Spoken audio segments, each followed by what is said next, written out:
ጉድ የፈወሰች እቅፍ መድኃኔዓለም ቤተክርስቲያን በር ላይ ቆሞ ሁልጊዜ በተመሳሳይ ቃል ድምፁን ከፍ አድርጎ የሚናገር አንድ ቀልቤን የሚስበው ምስኪን እብድ አለ። ብዙ ጊዜ ይበልጥ ትኩረቴን የሚስበው አንድ ነገር ነበር። የለበሰው ልብስ እንደዛ አድፎ ተቦጫጭቆ አንገቱ ላይ የሚያደርጋት ነጭ ሻርፕ ግን ሁልጊዜ ጽድት ያለች፣ ሁልጊዜ አዲስ ናት። ይገርመኛል። ሻርፕዋንም በአንገቱ ላይ አሳልፎ በግራ ትከሻው በኩል ረዘም አድርጎ ይለቃትና በቀኝ እጁ ጥብቅ አድርጎ ይዛታል ሁልጊዜም። እናም ከቤተክርስቲያኑ የውጭ በር ላይ ቆሞ እንዲህ ሲል ሰማዋለሁ። እግዚኦ ጭካኔያቸው፣ እግዚኦ ጭካኔያቸው ይልና ሁለት እጆቹን ዘርግቶ ከአንገቱ ወደ ሰማይ ቀና ብሎ ከበፊቱ በይበልጥ ድምፁን ከፍ አድርጎ እግዚኦ ዝምታህ፣ እግዚኦ ዝምታህ፣ አንተም ዝም አልክ፣ አንተም ዝም አልክ ይላል። ሁኔታው የሆነ መልስ የሚጠብቅ አይነት ነው። ወዲያው ሰውነቱ ኩምሽሽ ብሎ አቀርቅሮ ዝም ይላል። አቀርቅሮ ዝም ሲል ከላይ ካለው መልስ አልቶ መሬት መፍትሄ እንድትሰጠው በቆሰለ ልብ የሚማጸን ይመስለኛል። ሁኔታውን ሳይ ምን ቢገጥመው ነው እንደዚህ ሲኦል እንደተወረወረች ነብስ የሚንዘፈዘፈው እላለሁ። ምክንያቱን ለማወቅ አጥብቄ ብሻም ደፍሬ መጠየቅ አልፈለኩም። ምክንያቱም ፈሪ ነኝ። መፍትሄም አልሰጠውም። ብሶ ስለ ማርያም የሚል የኔ ቢጤ ድምፅ መስማት አልወድም። መሸሽ በሚሉት ድንቅ ወታደር ነው የውስጤን ሰላም የማስጠብቃት። አንድ እሑድ ከታናሽ እህቴ ሰብለ ጋር ለማስቀደስ በጠዋት ቤተክርስቲያን ሄድን። ሰብለ ቤተ መቅደስ ውስጥ እንድገባ ፈልጋ የነበረች ቢሆንም በኔ ከልካይነት ከአጥር ውጭ ቆመን እያስቀደስን ሳለ ያ ምስኪን እብድ ከወትሮ በተለየ ምርር ባለ ድምፅ ለምን ዝምታ በረታ? ለምን ዝምታ በረታ? እንዴትስ አስችሎ ዝም አልክ? ጨቅላ እጆቿን ሲጠመዝዟት ማሩኝ ብላ ስትማጸናቸው እንዴት ዝም አልክ? አውቃለሁ ስምህን ትጠራለች፣ አውቃለሁ የጭንቀቷ ሰዓት ትማጸናለች እና እንዴት አስችሎ ዝም አልክ? ንገረኝ፣ እንዴት አስችሎ ዝም አልክ? እያለ ደረቱን እየደቃ ምርር ብሎ ያለቅሳል። ቀስ በቀስ እየደከመው ድምፁ እየሰለለ ነበር። ሆኖም ግን የፈጣሪውን ዝምታ በጩኸት ይሰብረው ይመስል ይታገላል። የራሔልን ጩኸት የሰማ አምላክ እንዲሰማው በልቤ ተማጸንኩት። የኔን የበኩኑን የኃጢአተኛውን ልብ ያራራ የልቅሶ ድምፅ ምሕረተ ብዙ የሆነውን የፈጣሪ ልብማ እንዴት ያራራው። ምሬትና ሐዘኑ ተደራርበውበት ልብ ላይ የማይከስም ፍሙ ነው እየፈጁት ነው። አካል ቢቆስል ሐኪም አለው። ልብ ሲሰባበር ተስፋ መናኝ ሆኖ ገዳም ሲገባ ፈጣሪም ስቃያችን ጋር እንድንቆይ ከተውን ከማን ዘንድ ነው ረፍት የሚገኘው? ታናሽ እህቴ ልብሴን አጥብቃ ይዛ እላይ ላይ ተለጠፈች። ምን ሆነው አለችኝ። ጎንበስ ብዬ አየኋት። አይኖቿን ባዝለዋል። ቀና ብዬ ዙሬ ስመለከተው ተንበርክኮ ሻርፑን አፍ ውስጥ ጠቅጥቆ እያለቀሰ ነው። አንዳንድ መምቆ ወደ ውስጥም ወደ ውጭም ቢጮህ አይወጣ። ከመም ተፈውሰሃል፣ እንባ ታብሷል፣ አይዞህ ብለውና ቃሌ ተቀባይነት አግኝቶ ቢፈወስ አጥብቄ ተመኘው። ዛሬ ደግሞ ጭራሽ ብሶበታል አለች። ድምፅ ወደ ሰማሁበት ዘወር ስል ከጎናችን ቁማ የነበረችው አንዲት ወጣት ሴት ነበረች። ፊቷ ላይ ከፍተኛ ሐዘን አለ። ምን የሚገጥመው ነው እንደዚህ የሚሆነው? አለቻት ሰብሊ ከነበረችበት የሐዘን ስሜት እንደመባነን ብላ። ምን አልሽ? አለቻት። ለካ ቃላውታ እንዳወራች አላስተዋለችም ነበር። ምን የሚገጥመው ነው እንደዚህ የሚሆነው? እህቴ ሰብሊ ነበረች። ሰብሊን ስታያት ተደናግጣ አተኩራ ስትመለከታት ቆየች። እኔም ሰብሊ ግራ ተጋባን። ሰብሊ ቀና ብላ አየችኝ። ሲገርም አለች ልጅቷ አይኗን ከሰብሊ ላይ ነቅላ ወደ ልጁ አሻግራ ዝም ብላ በስስት ታየው ጀመር።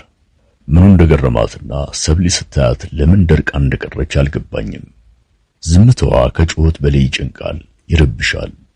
ዝምታ ውስጥ ያለች ኦኦታ ስለሆነችብን አንድ ነገር እንድትል በልቤ ተመኘው። በልቤ የተመኘውትን የሰማች ይመስል ዝምታዋን ሰብራ አብርሽ አብሮ አደጌ ጎረቤቴ ሁሉ ነገሬ ነው አለች።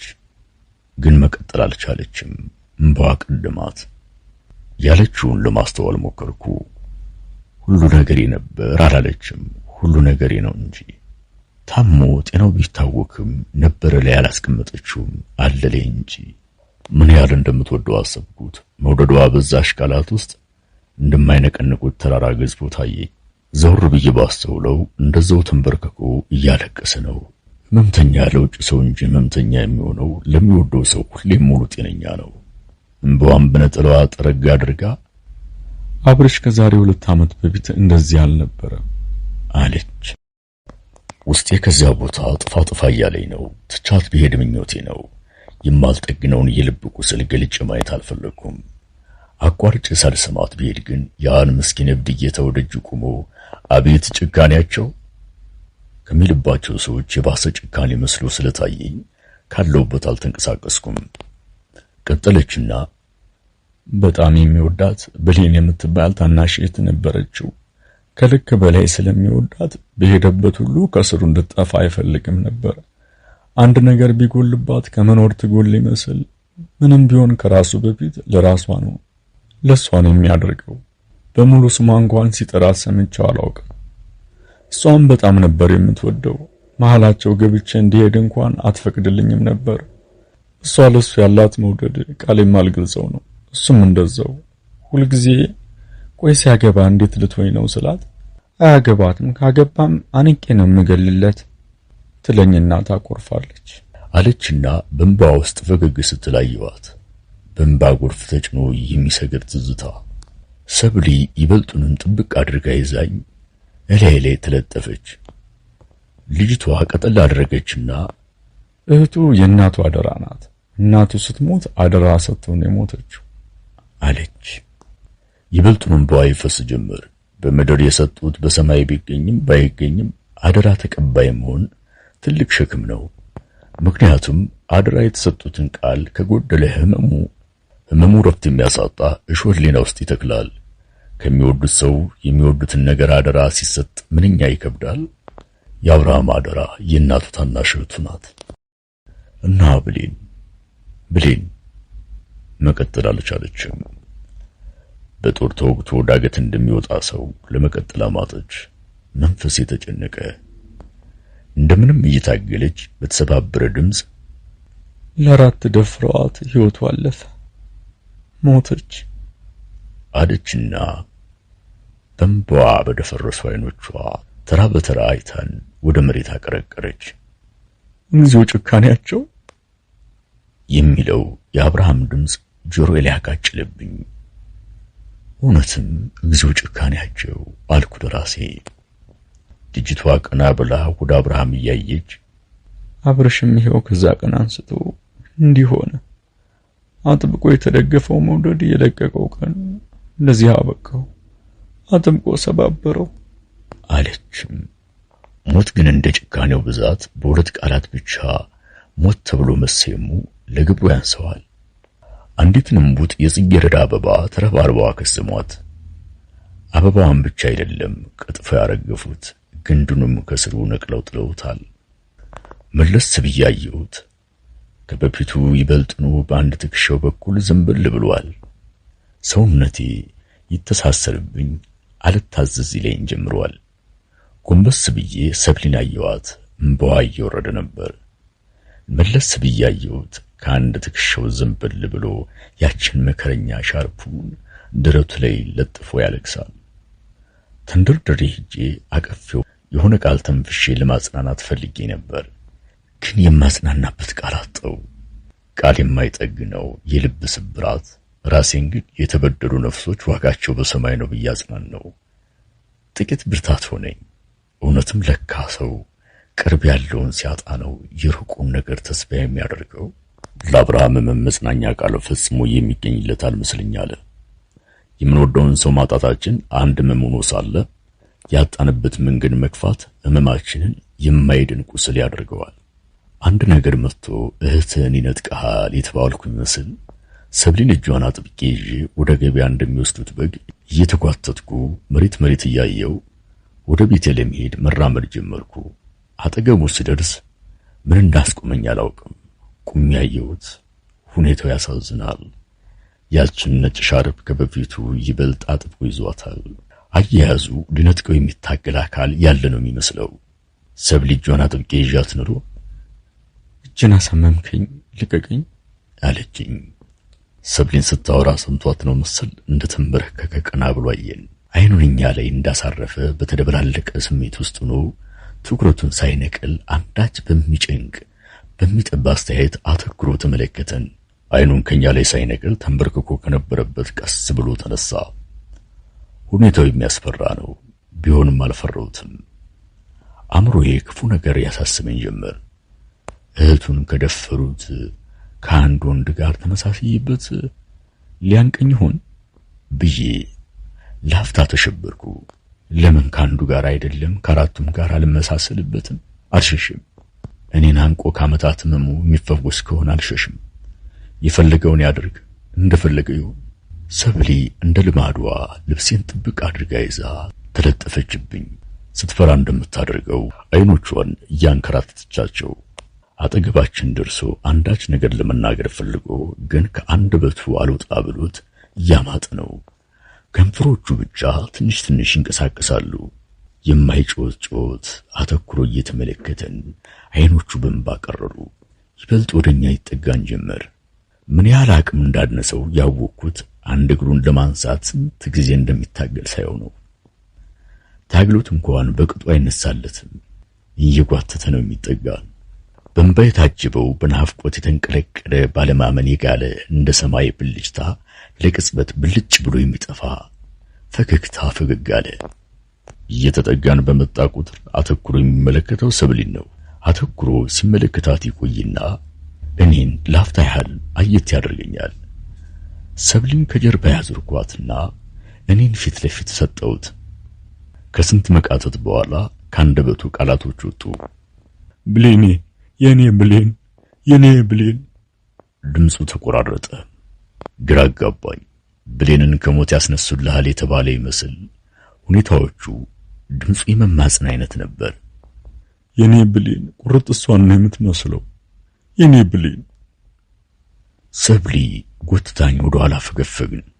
እጆቹን ዘርግቶ እባክህ አትጨክንብኝ፣ ወንድሟ ነህ፣ አባቷ ነህ፣ ምኗም ሁን ብቻ አትጨክንብኝ፣ እባክሽ አትጨክኝብኝ።